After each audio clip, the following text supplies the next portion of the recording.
3, 2, 1.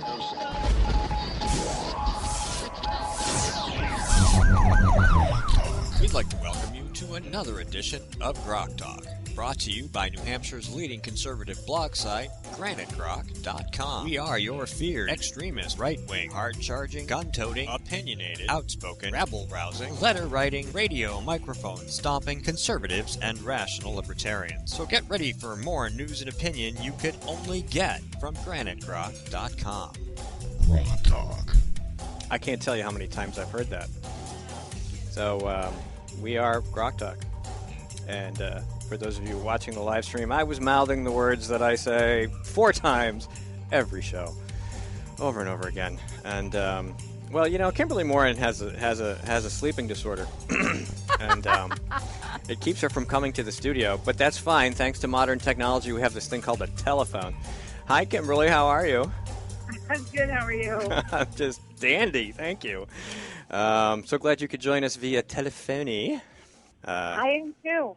See, and this time, I was telling Mike, this time, it's not that I actually got up before my alarm, but then I realized, I could sleep for another half an hour, and it kind of turned into longer. Yeah. Okay, well, you know, everybody's got priorities, and we're not yours. That's all right. Never mind. Come on. I got up before my alarm and actually posted some photos to the 603 Alliance blog. Given all the hard work you're doing and all the investigative reporting you're doing, you are forgiven because you've been very busy.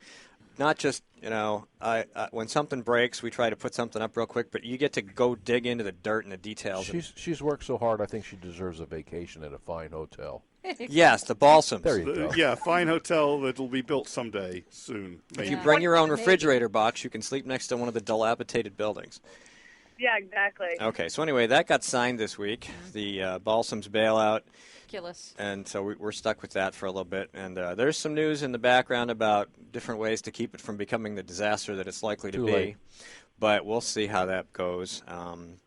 So you should do an annotated version of that photograph, Kimberly, because I'd love to know which one of those otters is Les Otten, and who are the other folks that have their hands out as opposed to their hands in our pockets. The Boons never forget their doggle. It's going to happen. It's kind of sad.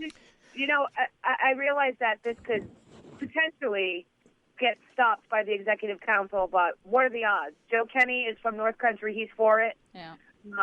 We don't have enough people on the executive council to actually stop this boondoggle. It's not going to happen.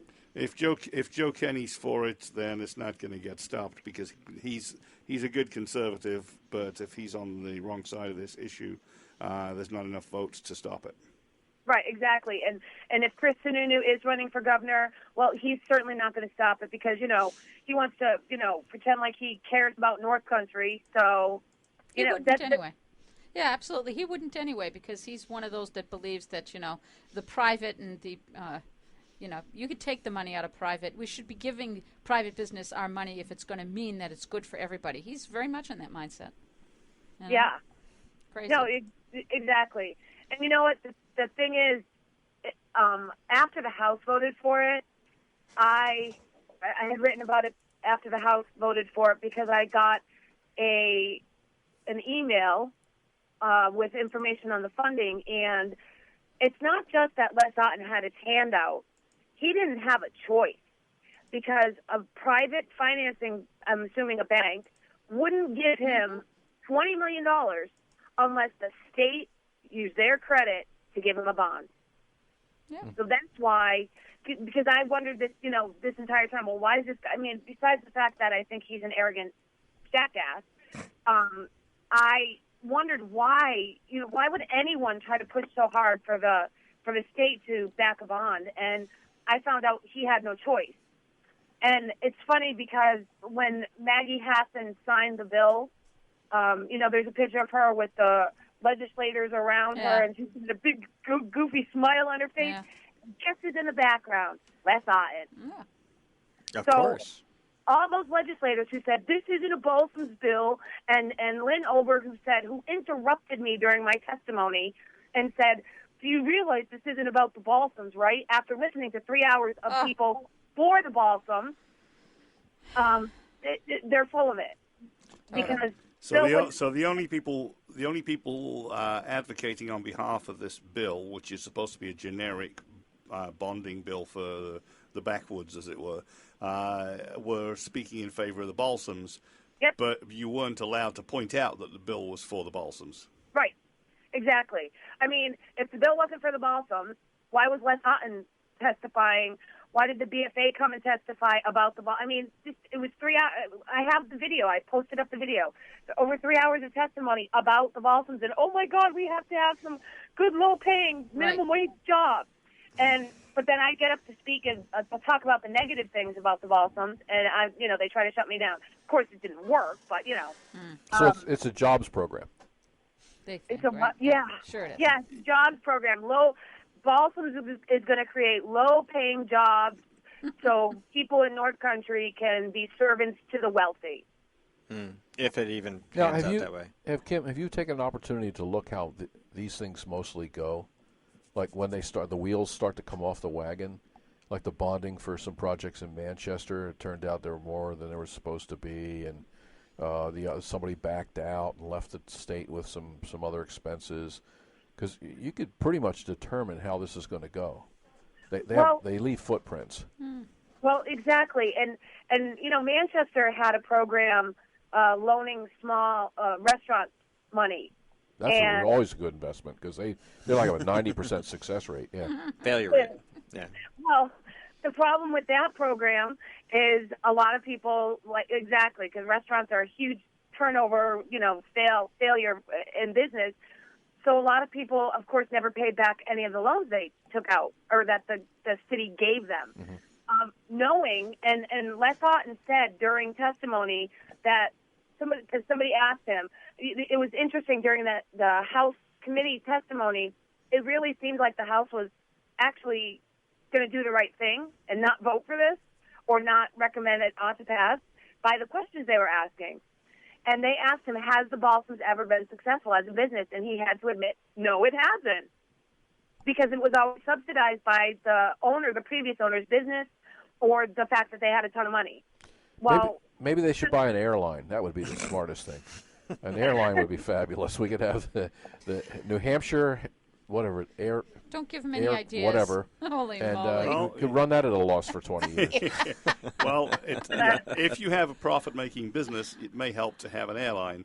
The South African region, homeland of Bophuthatswana, figured out, this was before apartheid ended, figured out how to take the white man's money by opening a casino, a bit like the Indians are doing now. So they had this casino and game preserve, and it was all very luxurious. So how do you get the white man to come there with his money? Well, this is Bophuthatswana, right? Bop Air, of course. They had their own airline.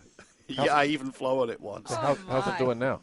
It's gone, right? I don't know. I'd have to look it up and see if it's still going now that the country's all integrated. Yeah. Well, I think people also need to realize that the Boondoggle, the first Boondoggle, the Balsams Boondoggle, will be the first one up at the plate. But there are a long list of players who will line up to take advantage of this bill and what it does. Yep. And taxpayers will be on the hook, and this creates an opportunity for state senators and representatives and county governments to come in and pitch for their bailout. Yeah. And they're going to be all over the place. And the taxpayers are going to be on the hook for everything, and it doesn't matter how realistic it is or whether or not it's viable or whether anybody in the private sector would ever spend a dime on it. They're going to bitch until they get it. Yeah. You see this. And then the business owners that are going to benefit from the bailouts will be lining the pockets of the representatives and senators that with help our them money get it. until their business fails, and then they get the next thing. Oh, you see this at the local level. They'll say, we may or may not need a transfer station or a new library or an airport, but we should at least put $30,000 or $40,000 away into a study. And then the $30,000 or $40,000 is gone, and then they come back with, well, we don't know what to do, but we know one thing: the committee worked very hard, and we should pass this. And then your doggle is now attached to the Boon, So it's a never-ending battle. At least the Senate voted against that $4 million rail to nowhere study. It's true. It's encouraging. Had something good happen. That was good. There was a couple other things that the Senate did. Then I can't remember what they all are. Hang on a second. I had them all written down, and now they're gone. Let's see. They didn't just pass a Medicaid extension. They pushed it out till the end of the year, which I mean, we expect they're going to go for it anyway, but at least they, pushed it. They kicked the can down the road a little bit. No commuter rail money. And they're flipping out about that. They ended Medicaid extension. No, they didn't, you morons. You all voted for the sunset provision. Yeah, That's right. So when it comes up, every single Democrat who pushed Obamacare's Medicaid expansion voted and agreed that there's a sunset provision. Mm-hmm. So suddenly changing their minds? Well, that's not new. We knew that was coming. This whole thing that I don't think people see the forest through the trees. For someone like me, I haven't been following this long like you guys here at the table. I'm new to this game for like 4 years, right? But we have an economic situation in New Hampshire that is so sucky. I mean, the rest of the national government, the rest of the national, growth rate is 11%. We have 5%, right? We have inordinately twice higher energy costs here in this state. Businesses are leaving, they're not thriving, and they're certainly not going to come. Then you have these boondoggles, like you said, that are coming up, and every little group, every little community that's going to figure out this template worked, right? So, hey, we should jump on this bandwagon. Where is the money going to come from? Business taxes. Oh, my gosh. China. You just can't keep doing it, though. I mean, our business taxes are already. Well, like I said, I did recently write about this in two places, two different parts. At watchdog.org, I wrote something about the effect of the business tax climate in New Hampshire. Just came up this week. I posted. And then I also wrote about employment. Everybody's like, ooh, 3.8% unemployment. But the labor force is 10,000 fewer people, and there are 11,000 fewer workers employed in the state. 3.8% of what is the question? And that's a lot less. Right. So that's less business enterprise tax, less business profits tax, and then they keep spending and spending and spending. And those things, the bailouts and all that crap, are what keep businesses from coming here. Right. And we're never going to improve if we don't stop it. And how about our population is graying as we speak, right? And, of course, students are getting up to the nose with debt when they go into college. I wrote about that last week, too. Yeah, who's going to stay here? Where is this money going to come from? They can talk all they want, the left and the progressives. When I was sitting in the House, I was sickened by the responses that, we need a sales tax, or we need an income tax.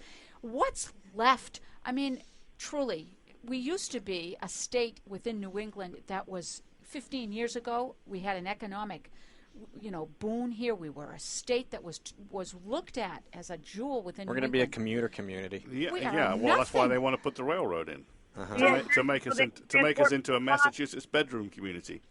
Yep. All right, Kimberly, you can stay on the line. We're going to take a quick break. We want to talk to Ed about some South Koreans who came up for some right-to-know stuff because we didn't get to that when we wanted to. Everybody stay tuned, hang on, and we will be right back. This is the Coalition of New Hampshire Taxpayers. We're located at 8 North Main in Concord, New Hampshire. This is the repository for all things conservative and municipal. So if you have a problem in your town, your school, your budget committee, the right to know law, and now at the top of our list is voter fraud. You have a tip for us, some information for us, you want to join or help us out, cnht.org.